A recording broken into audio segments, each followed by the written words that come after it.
A few pictures to get us started. This is Jerry X shot from this morning at Lake Monticello as the sun was coming up. A nice scene there. How about the totally green spring that we've had? And Jim Carpenter captured that from his lily pond today. And a nice view of Gypsy Hills mute swans, and Margaret Johnson captured that nice shot. Yes, it was a very warm day. Matter of fact, these numbers are more like late June, certainly not like the 1st of May. 88 our afternoon high. That's at 14 degrees above average for this time of year. 89 in Richmond. Right now we're 83 at the airport in Earlysville, same in Madison. We've got 84 in Palmyra, 80 in Livingston, 83 in Stanton, and 81 in Harrisonburg. We've had southerly winds throughout the day, and of course we've had gusts that have been over 20-25 miles an hour. Not a whole lot of activity across our immediate area. There were a few storms across the northern neck, southern Maryland, plenty across portions of southwest Virginia. Those are lifting basically due north up toward Beckley and Bluefield. And again, things are pretty quiet now. So for the most part, we're going to be relatively dry tonight. There may be a shower or a weakening thunder shower that tries to get in here very late tonight or very early pre-dawn. Most of the region will be quiet under mostly cloudy skies. Will settle into the middle 60s. Temperatures tomorrow back in the 80s once again.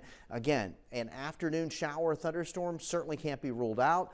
The storms that do develop tomorrow have the potential to become isolated severe, with the main threat being a damaging wind gust. So that's why a marginal risk, that's 1 on a scale of 1 to 5, is highlighted across the Commonwealth. On Saturday now, this front is so slow to push east, it's going to be another warm day. So we're going to continue with those 80s, at least some lower 80s on Saturday, with scattered showers and thunderstorms during the afternoon. Right now it looks like the wettest period will be Saturday night and into Sunday morning. You'll notice the temperatures are much cooler on Sunday, and that's going to be an unsettled period that we look to continue into early next week. We could certainly use the rain. So a front will come through slowly but surely on Saturday before it kind of puts on the brakes. But this area of low pressure is going to hang out to the west through the Ohio Valley, what we call an upper level low, and it's just going to spin moisture in our direction occasionally right into early next week. It may take until Wednesday to push this farther east and out of our region. So in the meantime, just short term, taking us through Sunday,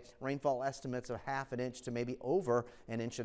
That would be good news. Look, moderate drought conditions expanded across the region, and of course we certainly need the rainfall. There is more organized activity out across the Ohio Valley. A front is near Chicago. It's going to take just several days to push east, and basically it's a blocking pattern in the atmosphere. So here we are tonight, not a whole lot of activity. There may be a shower overnight. In the morning, some early morning clouds give way to more sunshine. We heat back up. There may be a scattered shower or thunderstorm. Not everyone sees that activity. And then on Saturday, we should start dry in the morning before some storms start to materialize. I think a wetter period Saturday night and into Sunday. Mostly cloudy tonight, mid 60s. Here's a look at the Michael and Son 7-day forecast. Weekend still trending wetter, especially Saturday night into Sunday. Next week remains a bit unsettled with occasional rain showers. We certainly do need the rain. We'll see how that plays out over the next several days. All right, Eric, thank you. And a check of your forecast.